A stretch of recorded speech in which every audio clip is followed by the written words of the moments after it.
Hi ಎಲ್ರಿಗೂ ನಮಸ್ಕಾರ. Welcome back to Puratam construction series videos. ಈ ವಿಡಿಯೋಲಿ ನಾನು ಫ್ರೇಮ್ ಸ್ಟ್ರಕ್ಚರ್ ಬಗ್ಗೆ ಜಾಸ್ತಿ ಮಾತಾಡೋಕೆ ಹೋಗಲ್ಲ, ಯಾಕಂದರೆ ಅದ್ರ ರಿಲೇಟೆಡ್ ತುಂಬ ವಿಡಿಯೋಸ್ ಇದ್ದಾವೆ. ಬಟ್ ಪುರಾತಮ್ ಬ್ರಿಕ್ಸಲ್ಲಿ ನೀವು ಕನ್ಸ್ಟ್ರಕ್ಟ್ ಮಾಡಬೇಕು ಅಂದರೆ ಫ್ರೇಮ್ ಸ್ಟ್ರಕ್ಚರ್ ಕಂಪ್ಲೀಟ್ ಆಗಿರಬೇಕು, ಅದು ತುಂಬ ಇಂಪಾರ್ಟೆಂಟು. ಅದಲ್ದಿರ ಪುರಾತಮ್ ಬ್ರಿಕ್ಸ್ ಅಂದರೆ ಏನು, ಅದನ್ನ ನಾವು ಹೇಗೆ ಸೆಲೆಕ್ಟ್ ಮಾಡಿದ್ವಿ, ಅದನ್ನ ತೊಗೊಂಬಂದು ಏನು ಟೆಸ್ಟ್ ಮಾಡಿಸಿದ್ವಿ ಅನ್ನೋದೆಲ್ಲ ವಿಡಿಯೋಸ್ ಆಲ್ರೆಡಿ ಹಾಕಿದ್ದೀನಿ. ಸೊ ಅದನ್ನ ಮಿಸ್ ಮಾಡ್ದಿರ ನೋಡಿ. ಈ ವಿಡಿಯೋಲಿ ನಿಮಗೆ ಏನು ಹೇಳ್ತೀನಿ, ಏನು ವಿಡಿಯೋಸ್ ಕ್ಲಿಪ್ಪಿಂಗ್ ತೋರಿಸ್ತೀನಿ ಅಂದರೆ, ಪುರಾತಮ್ ಬ್ರಿಕ್ ಪರ್ಚೇಸ್ ಮಾಡಿದ್ಮೇಲೆ ಅದನ್ನು ವೆರಿ ಫಸ್ಟ್ ಡೇ ಕನ್ಸ್ಟ್ರಕ್ಷನ್ ಹೇಗಾಗುತ್ತೆ, ಏನಾಗುತ್ತೆ, ವೀನರ್ ಬರ್ಗರಿಂದ ಬಂದು ಟ್ರೈನಿಂಗ್ ಹೇಗೆ ಕೊಡ್ತಾರೆ, ಅದ್ರ ಬಗ್ಗೆ ನಮ್ಮ ಮಾಹಿತಿನ ಈ ವಿಡಿಯೋಲಿ ನಾನು ನಿಮ್ಮ ಜೊತೆ ಶೇರ್ ಮಾಡ್ತೀನಿ. ಮೇಷನರಿ ಟೂಲು, ಪಾಯಿಂಟಿಂಗ್ ಟೂಲು ಇದೆಲ್ಲ ನೀವು ಸಪ್ರೇಟಾಗಿ ಪರ್ಚೇಸ್ ಮಾಡಬೇಕಾಗುತ್ತೆ. ಮೇಷನರಿ ಟೂಲ್ 2500 ಪ್ಲಸ್ ಟ್ಯಾಕ್ಸ್ ಆಗುತ್ತೆ. ಪಾಯಿಂಟಿಂಗ್ ಟೂಲ್ 1200 ಪ್ಲಸ್ ಟ್ಯಾಕ್ಸ್ ಆಗುತ್ತೆ. ಇದನ್ನು ನೀವು ಬ್ರಿಕ್ಸ್ ಆರ್ಡ್ರ್ ಮಾಡಿದಾಗೆ ಜೊತೆಗೆ ಆರ್ಡ್ರ್ ಪ್ಲೇಸ್ ಮಾಡೋದು ಬೆಟ್ರು. ಇಲ್ಲ ಅಂದರೆ ಅದು ಬರೋಕ್ಕೆ ಮತ್ತೆ ಡಿಲೇ ಆಗುತ್ತೆ. ಇವ್ರ ಹೆಸರು ಶಿವಾನಂದ್. ಇವರು ವೀನರ್ ಬರ್ಗರ್ ಕಂಪನಿಯಿಂದ 1 or 2 ಡೇಸ್ ಮುಂಚೆನೆ ನಾವು ಕಾಲ್ ಮಾಡಿ ಇನ್ಫಾರ್ಮ್ ಮಾಡಿದರೆ ಒಬ್ಬರು ಟೆಕ್ನಿಷಿಯನ್ ಅಸೈನ್ ಮಾಡ್ತಾರೆ. ಸೊ ಅವರು ನಮ್ಮ ಜೊತೆ ಕೋಆರ್ಡಿನೇಟ್ ಮಾಡಿಕೊಂಡು ಯಾವತ್ತು ಸ್ಟಾರ್ಟ್ ಮಾಡ್ತೀವಿ ಅನ್ನೋದನ್ನ ತಿಳ್ಕೊಂಡು ಅವ್ರು ಬರ್ತಾರೆ. ಸೊ ಅವ್ರು ಬರೋ ದಿವಸ ಮೇಷನರಿ ಟೂಲು ಅವೈಲೇಬಲ್ ಇರಬೇಕು. ನಮ್ಗೆ ಮೇಷನರಿ ಟೂಲ್ ಸಿಗೋದಕ್ಕೆ 3 ಡೇಸ್ ಆಯಿತು, ಎಲ್ಲೂ ಸ್ಟಾಕ್ ಇಲ್ದಿರ ಡೈರೆಕ್ಟಾಗಿ ಮತ್ತೆ ಫ್ಯಾಕ್ಟ್ರಿಯಿಂದ ಕಳಿಸ್ಕೊಡೋದಕ್ಕೆ 3 ಡೇಸ್ ಡಿಲೇ ಆಯಿತು. ಸೊ ಅವ್ರು ಬಂದು ಫಸ್ಟು ಏನು ಹೇಳ್ತಾರೆ ಅಂದರೆ, ಮೇಷನ್ಸ್ಗೆ ಟಾಪಿಂದ ಮಾರ್ಕಿಂಗ್ ಹೇಗೆ ಮಾಡ್ಕೊಳೋದು, ಬ್ರಿಕ್ಗೆ ಮಾರ್ಟರ್ ಲೆವೆಲ್ ಮಾಡ್ಕೊಳೋದು ಹೇಗೆ ಅಂತ ಫಸ್ಟ್ ಹೇಳ್ತಾರೆ. ಸೊ ಈಗ ತೋರಿಸ್ತಾ ಇರೋದು ಮೇಲಿಂದ ಮಾರ್ಕಿಂಗ್ ಮುಗಿದ್ಮೇಲೆ ಆ ರಿಮೈನಿಂಗ್ ಪಾರ್ಟ್ಸ್ ಏನಿರುತ್ತೆ ಅಷ್ಟಕ್ಕೆ ಕಾಂಕ್ರೀಟ್ ಹಾಕಿ ಲೆವೆಲ್ ಮಾಡ್ಕೊಬೇಕು. ಸೊ ಫಸ್ಟ್ ಅವರು ಕಾಂಕ್ರೀಟ್ ಹಾಕಿ ಬೇಸ್ನ ಲೆವೆಲ್ ಮಾಡ್ತಿದ್ದಾರೆ. ಏನೇ ಎಷ್ಟೋ ವಿಡಿಯೋಸ್ ನೋಡಿ ನಾವು ಒಂದು ಪರ್ಚೇಸ್ ಮಾಡಿದ್ರು ಫಸ್ಟ್ ಡೇ ನಮ್ಮ ಕಣ್ಮುಂದೆ ಕೆಲಸ ನಡಿಬೇಕಾದ್ರೆ ತುಂಬಾ ಎಕ್ಸೈಟ್ಮೆಂಟ್ ಇರುತ್ತೆ. ಸೊ ಆ ಎಕ್ಸೈಟ್ಮೆಂಟ್ ನಮಗೂ ಇತ್ತು. ಫುಲ್ ಫ್ಯಾಮಿಲಿ ಮೆಂಬರ್ಸ್ ಅಲ್ಲಿದ್ವಿ, ಏನು ಮಾಡ್ತಾರೆ, ಹೇಗಿರುತ್ತೆ ಅನ್ನೋದನ್ನು ಅಬ್ಸರ್ವ್ ಮಾಡ್ತಾ ಇದ್ವಿ ನಾವು. ಡೋರ್ ಫ್ರೇಮ್ಸು, ವಿಂಡೋಸ್ ಓಪನಿಂಗ್ ಬರೋ ಜಾಗದಲ್ಲಿ ಈ ಥರ ಬ್ಲಾಕ್ಸ್ನ ಫಿಲ್ ಮಾಡಿಡಬೇಕು. ಸೊ ಈಗ ಅದನ್ನು ಹೇಳ್ಕೊಡ್ತಾ ಇದ್ದಾರೆ. ಸೊ ಅಲ್ಲಿ ಡೋರ್ ಬರೋದ್ರಿಂದ ಫಸ್ಟ್ ಬ್ಲಾಕ್ ಕಾರ್ನರ್ಸಲ್ಲಿ ಏನೇನಿರುತ್ತೆ ಅದಕ್ಕೆಲ್ಲ ಎಲ್ಲ ಬ್ರಿಕ್ಸ್ಗೂ ಈ ಥರ ಫಿಲ್ ಮಾಡಿಡಬೇಕು. ನಮಗೆ ಬರಬೇಕಾಗಿದ್ದು ಮೇಷನ್ ಟೀಮು ಬೇರೆ ವರ್ಕಲ್ಲಿ ಸ್ಟಕ್ ಆಗಿದ್ರು. ಸೊ ಬೇರೆ ಹೊಸ ಟೀಮ್ನ ಕಂಪ್ಲೀಟ್ಲಿ ಗ್ರೌಂಡ್ಸ್ ಅಪ್ ಟ್ರೈನ್ ಮಾಡಿ ಅವ್ರ ಹತ್ರ ಕೆಲಸ ಮಾಡಿಸ್ಬೇಕು ಅಂದಾಗ ಆ ಟೆನ್ಷನ್ ನಮಗೂ ಇತ್ತು, ಹೇಗೆ ಬರುತ್ತೆ, ಇವ್ರು ಹೇಗೆ ಮಾಡ್ತಾರೆ ಅಂತ. ಯಾಕಂದರೆ ಒಂದು ಸಿಂಗಲ್ ಕಟ್ ಮಿಸ್ಟೇಕ್ ಆಯಿತು ಅಂದರೆ ಒಂದು ಬ್ರಿಕ್ಕು ನಿಮಗೆ ಕಂಪ್ಲೀಟ್ಲಿ ವೇಸ್ಟ್ ಆಗುತ್ತೆ. ಒಂದು ಪ್ರಾಪರ್ ಪ್ಲಾನಿಂಗ್ ಇರಬೇಕು. ಅವ್ರು ಏನು ಮಾಡ್ತಿದ್ದಾರೆ ಅನ್ನೋದು ಅವ್ರಿಗೆ ತುಂಬಾ ಚೆನ್ನಾಗಿ ಗೊತ್ತಿರಬೇಕು. ಸೊ ಅದಕ್ಕೆ ಸ್ಕಿಲ್ಡ್ ಲೇಬರ್ ಬೇಕು ಅನ್ನೋದು. ಈ ಟೀಮ್ ಇದಕ್ಕೆ ಮುಂಚೆನೂ ಮಾಡಿದ್ದಾರೆ, ಬಟ್ ಪ್ಲಾಸ್ಟಿಂಗ್ ಫಿನಿಶ್ ಮಾಡಿದ್ದಾರೆ, ಈ ಥರ ಎಕ್ಸ್ಪೋಸ್ಡ್ ಮಾಡಿಲ್ಲ ಅಂತ ಹೇಳಿದರು. ಸೊ ಆ ಒಂದು ಟೆನ್ಷನ್ ಇತ್ತು. ಬಟ್ ಎಂಡ್ ರಿಸಲ್ಟ್ ನೀವೇ ನೋಡಿ, ನಿಮ್ಗೆ ಗೊತ್ತಾಗುತ್ತೆ. ಇದೇ ಮೇಷನರಿ ಟೂಲ್ ಪರ್ಪಸ್ಸು. ಇದರಿಂದ ನಿಮಗೆ ಒಂದು ಈವನ್ ಲೆವೆಲ್ ಸರ್ಫೇಸ್ ಬರೋದಲ್ದಿರ ನಿಮಗೆ ಸಿಮೆಂಟ್ ವೇಸ್ಟೇಜನ್ನು ತುಂಬ ಕಡಿಮೆ ಆಗುತ್ತೆ. ಸೊ ಪ್ರತಿಯೊಂದು ಲೇಯರಲ್ಲೂ ಸಿಮೆಂಟ್ ಹಾಕಬೇಕಾದ್ರೆ ಎಕ್ಸ್ಪೋಸ್ಡ್ ಫಿನಿಷಲ್ಲಿ ಸ್ಪೆಷಲಿ ಅದನ್ನು ಯೂಸ್ ಮಾಡಬೇಕಾದ್ರೆ ಲೆವೆಲು ಕರೆಕ್ಟಾಗಿರುತ್ತೆ. ಮಾರ್ಟರೂ ಎಷ್ಟು ಬೇಕೋ ಅಷ್ಟು ಮಾತ್ರನೇ ಯೂಸ್ ಆಗುತ್ತೆ. ಸೊ ಇಲ್ಲಿ 12 mm ಮಾರ್ಟರು.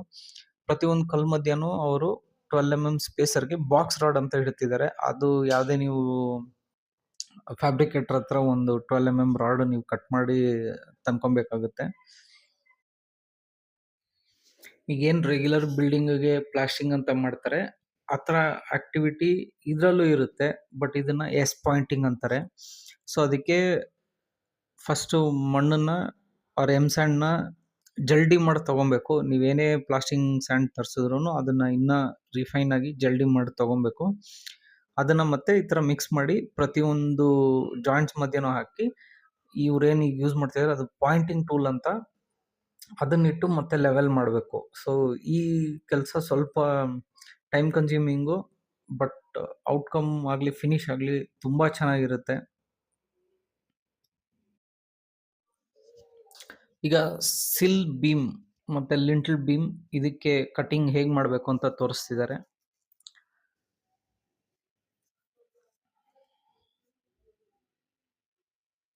ಏನಪ್ಪಾ ಇದು ಪುಡಿ ಪುಡಿ ಆಗೋಗುತ್ತೆ ಅಂತ ಅನ್ಸುತ್ತೆ, ಬಟ್ ರಿಯಲಿ ಅದ್ರ ಸ್ಟ್ರೆಂತ್ ತುಂಬಾನೇ ಚೆನ್ನಾಗಿದೆ. ವಿಡಿಯೋಲಿ ನೋಡೋಷ್ಟು ವೀಕ್ ಆಗಿಲ್ಲ. ಸೊ ಅವ್ರು ಪ್ರತಿಯೊಂದನ್ನು ಎಕ್ಸ್ಪ್ಲೈನ್ ಮಾಡ್ತಾರೆ. ಮೇಷನ್ಸ್ಗೆ ಅರ್ಥ ಆಗಲಿಲ್ಲ ಅಂದ್ರೆ ಮತ್ತಿನ್ನೊಂದ್ಸರಿ ಕೇಳ್ಕೊಳಕ್ ಹೇಳ್ತಾರೆ. ತುಂಬಾ ಪೇಷನ್ಸ್ ಆಗಿ ಎಕ್ಸ್ಪ್ಲೈನ್ ಮಾಡ್ತಾರೆ. ಅವ್ರು ಏನೇ ಮಿಸ್ಟೇಕ್ ಮಾಡಿದ್ರು ಅದನ್ನ ಏನ್ ಮಿಸ್ಟೇಕು, ಯಾಕೆ ಆಯ್ತು ಆ ಥರ ಅನ್ನೋದನ್ನು ಎಕ್ಸ್ಪ್ಲೈನ್ ಮಾಡಿ ಅದನ್ನ ಕರೆಕ್ಟ್ ಮಾಡ್ತಾರೆ. ಸೊ ದಟ್ ನಾಳೆ ಅವ್ರು ಮತ್ತೆ ಆ ಮಿಸ್ಟೇಕ್ ಮಾಡಲ್ಲ, ವರ್ಕು ನೀಟಾಗಿ ಆಗುತ್ತೆ.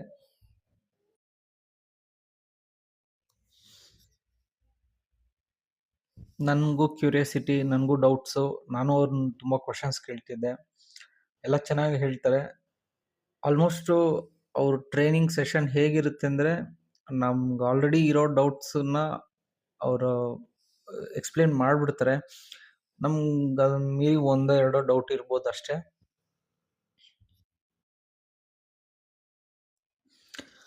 ಈಗ ನೀವು ನೋಡ್ತಾ ಇರೋದು ಲಿಂಟಲ್ ಬೀಮ್ ಕಟಿಂಗ್ಗೆ. ಸೊ ಎಕ್ಸ್ಪೋಸ್ಡ್ ಬ್ರಿಕ್ಸ್ ಅಲ್ಲಿ ಈ ತರ ನೀವು ಕಟ್ ಮಾಡಿ ಕೂರ್ಸಿದ್ರೆ ನಿಮ್ಗೆ ಲಿಂಟಲ್ ಎಲ್ಲಿ ಬಂದಿರುತ್ತೆ ಅಲ್ಲಿ ಆ ಕಾಂಕ್ರೀಟ್ ವಿಸಿಬಲ್ ಆಗಲ್ಲ. ಪ್ಲಸ್ ಶಟರಿಂಗ್ ಹೊಡಿಯೋ ಅವಶ್ಯಕತೆನೂ ಇರಲ್ಲ. ಸೊ ಎರಡು ಕಡೆ ಮಾರ್ಟರ್ ಇದನ್ನೇ ಕವರ್ ಮಾಡುತ್ತೆ. ಆಕ್ಚುಯಲ್ ಪ್ರಾಸೆಸ್ ಬಂದು ಲಿಂಟಲ್ ಬೀಮ್ನ ಕೆಳಗೇನೆ ಕಾಸ್ಟ್ ಮಾಡಿ ಅದನ್ನ ಆಮೇಲೆ ಮೇಲೆ ಎತ್ತಿಡ್ತಾರೆ. ಅದು ತುಂಬಾ ಕಷ್ಟದ ಕೆಲಸ. ಕಾಂಕ್ರೀಟ್ ಒಂದು ಬಾಣ್ಲಿ ಎತ್ತದೇನೆ ತುಂಬಾ ಕಷ್ಟ. ಲಿಂಟಲ್ ಒಂದು 5 ಫೀಟ್ ಲೆಂತಲ್ಲಿ ನೀವು ಲಿಂಟಲ್ ಹಾಕಿದ್ರೆ ವಿಂಡೋ ವಿಂಡೋ ಮೇಲೆ ತುಂಬಾ ವೆಯ್ಟ್ ಇರುತ್ತೆ. ತೆಗೆದು ಕೂರ್ಸೋದಂತೂ ತುಂಬಾ ಕಷ್ಟ. ಸೊ ಅದಕ್ಕೂ ನಾವು ಒಂದು ಪ್ಲಾನ್ ಮಾಡಿದ್ವಿ. ಅದು ಮುಂದೆ ಯಾವ್ದಾದ್ರು ಒಂದು ವಿಡಿಯೋಲಿ ಎಕ್ಸ್ಪ್ಲೈನ್ ಮಾಡ್ತೀನಿ. ಸೊ ಇವಾಗ ಮೇಷನ್ ಹತ್ರನೇ ಅವರು ಕಟಿಂಗ್ ಮಾಡಿ ಅವ್ರನ್ನ ಪ್ರಾಕ್ಟೀಸ್ ಮಾಡಿಸ್ತಾರೆ. ಸೊ ಈಗ ನೋಡ್ಬೋದು ನೆಕ್ಸ್ಟ್ ಲೈನ್ ಬ್ರಿಕ್ ಕಟ್ಟೋದಕ್ಕೆ ಅವ್ರ ಹತ್ರ ಕಟಿಂಗ್ ಮಾಡಿ ಅವ್ರ ಹತ್ರನೇ ಪ್ರಾಕ್ಟೀಸ್ ಮಾಡಿಸ್ತಿದ್ದಾರೆ. ಇದು ತುಂಬಾ ಡಸ್ಟ್ ಬರುತ್ತೆ. ಈ ಡಸ್ಟ್ನ ಅವಾಯ್ಡ್ ಮಾಡೋದಕ್ಕೆ ನಾವು ಒಂದು ಸೊಲ್ಯೂಷನ್ ಮಾಡಿದ್ದೀವಿ. ಅದನ್ನು ಮುಂದಿನ ವಿಡಿಯೋಲಿ ನಿಮ್ಗೆ ಎಕ್ಸ್ಪ್ಲೈನ್ ಮಾಡ್ತೀನಿ.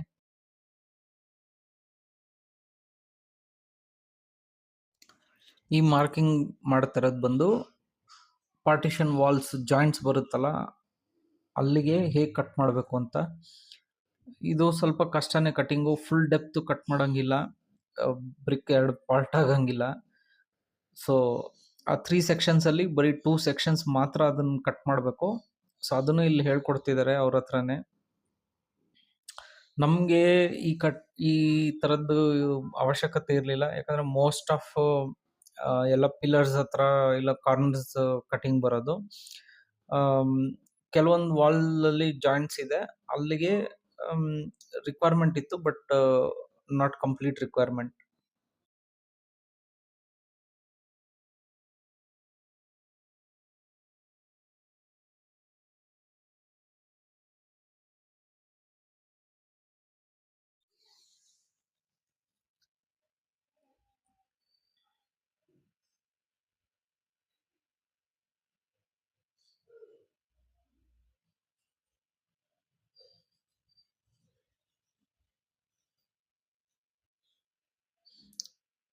ಸೊ ಈಗ ನಿಮ್ ಐಡಿಯಾ ಬಂದಿರ್ಬೋದು ಈ ಕಟಿಂಗ್ ಯಾಕೆ ಮಾಡ್ತಾರೆ ಅಂತ.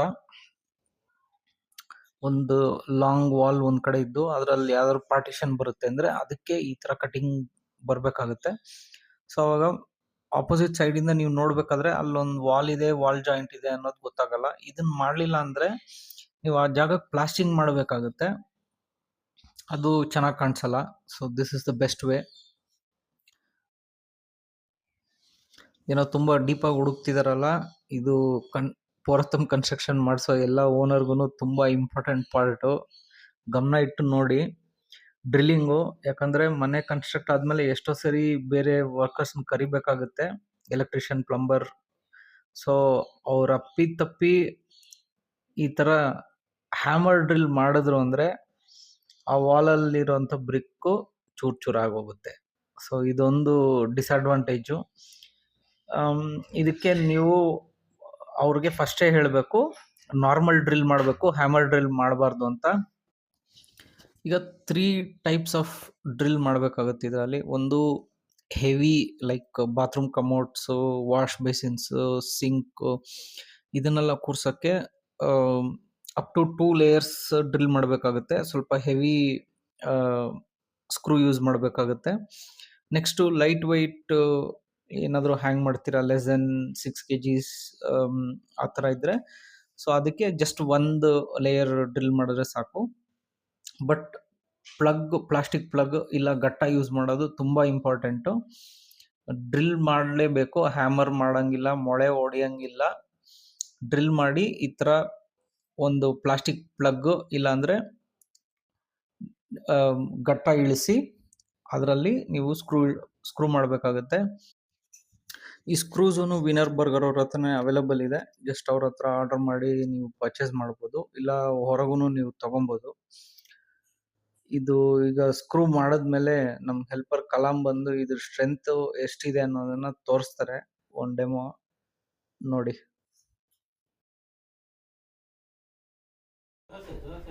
और थोड़ा हाँ. ಸೊ ಇದಾಗಿತ್ತು ಪೌರತಮ್ ಡೇ 1 ಕನ್ಸ್ಟ್ರಕ್ಷನ್ ಎಕ್ಸ್ಪೀರಿಯನ್ಸು. ನಮಗೂ ಇದರಲ್ಲಿ ತುಂಬ ವಿಷಯ ಗೊತ್ತಿರಲಿಲ್ಲ, ತಿಳ್ಕೊಳಕ್ಕೆ ಒಳ್ಳೆ ಆಪರ್ಚುನಿಟಿ ಆಯಿತು. ಇದಲ್ದಿರ ಇದರಲ್ಲಿ ಇನ್ನೂ ತುಂಬ ಇದೆ. ಎಲೆಕ್ಟ್ರಿಕಲ್ ಕಾಂಡುವಿಟ್ಸ್ಗೆ ಹೇಗೆ ಕಟಿಂಗ್ಸ್ ಮಾಡ್ತಾರೆ, ಹೇಗೆ ಪೈಪ್ಸ್ ಕೂರಿಸ್ತಾರೆ, ಕಾರ್ನರ್ ಕಟಿಂಗ್ಸ್ ಹೇಗೆ ಮಾಡ್ತಾರೆ, ಅದಲ್ದಿರ ತುಂಬ ಎಕ್ಸೈಟಿಂಗ್ ಒಂದು ಪ್ಲೇಸ್ಗೆ ಹೋಗಿದ್ದೀವಿ. ಅದ್ರ ಬಗ್ಗೆ ವಿಡಿಯೋ ನೆಕ್ಸ್ಟ್ ಶೇರ್ ಮಾಡ್ತೀನಿ. ಮಿಸ್ ಮಾಡ್ದಿರ ನೋಡಿ, ಇದು ತುಂಬ ಚೆನ್ನಾಗಿರುತ್ತೆ.